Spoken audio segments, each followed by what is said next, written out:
All right, welcome back, guys. In this lecture, we're going to talk about margins in CSS.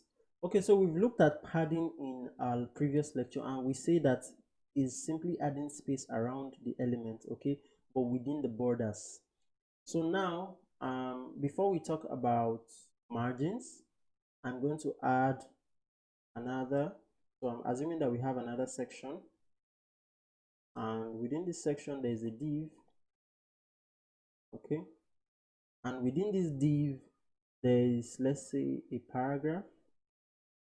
So I'm just going to add a paragraph tag and say welcome home, and then I'll save and refresh. Okay, but I'm going to give this div a class of second section, an ID of second section. So ID and second hyphen section, then I'll save. So I'm sure you know what we did here. We created a section. Within the section, we created a div tag, and then we created a paragraph tag within that div tag. And then we also give the div tag an ID of second section. So what I'm going to do now is I'm going to write a CSS rule. Okay, and I'll say hash second hyphen section, and then curly braces. What I'm going to do here is I'm just going to copy. All right, let's type it out. So I'll say border, and I want the border to be 2px, and the type will be dotted, and the color would be purple. So purple, and then I'll save.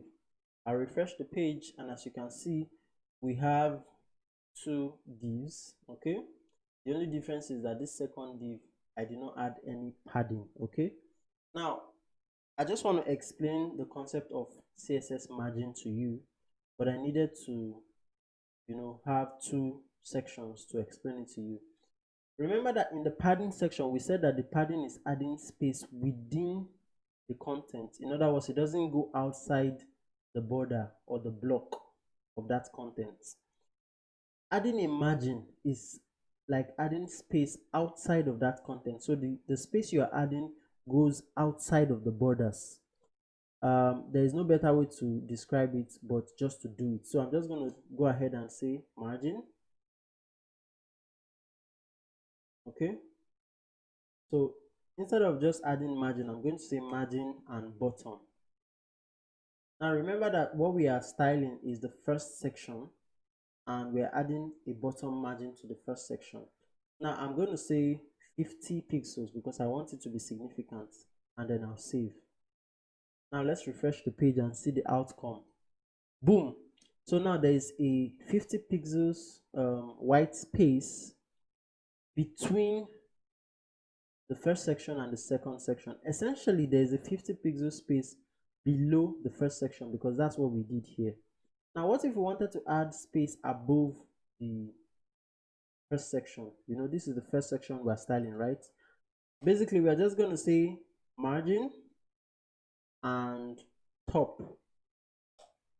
Okay, and I'm going to say 50px and save, and let's refresh the page. Boom. So we have a 50 pixels margin on the top of this first section. Okay, so basically that's what the margin does, is adds space outside of the content. Okay, of course, remember that in the padding we have a shorthand notation. On the margin also we have the shorthand notation.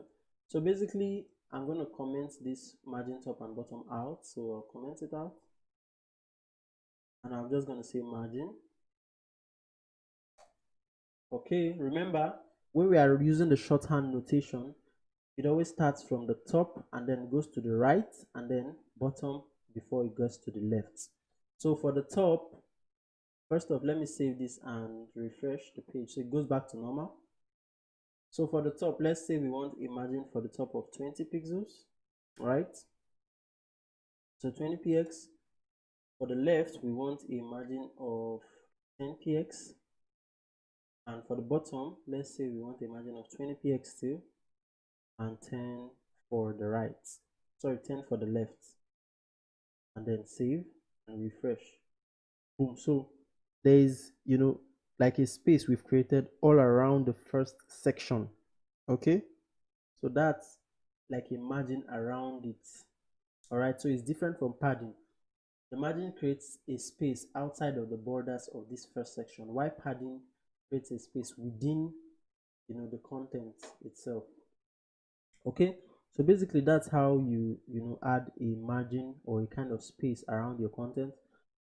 Basically, the shorthand is still the same, so I'm just going to delete this, and it's going to use this 20 pixels for the top and bottom and the 10 pixels for the right and left. If I save and refresh the page, nothing happens, so it stays the same. Yeah, so that's it about margin. Thank you so much for watching this lecture. See you in the next one.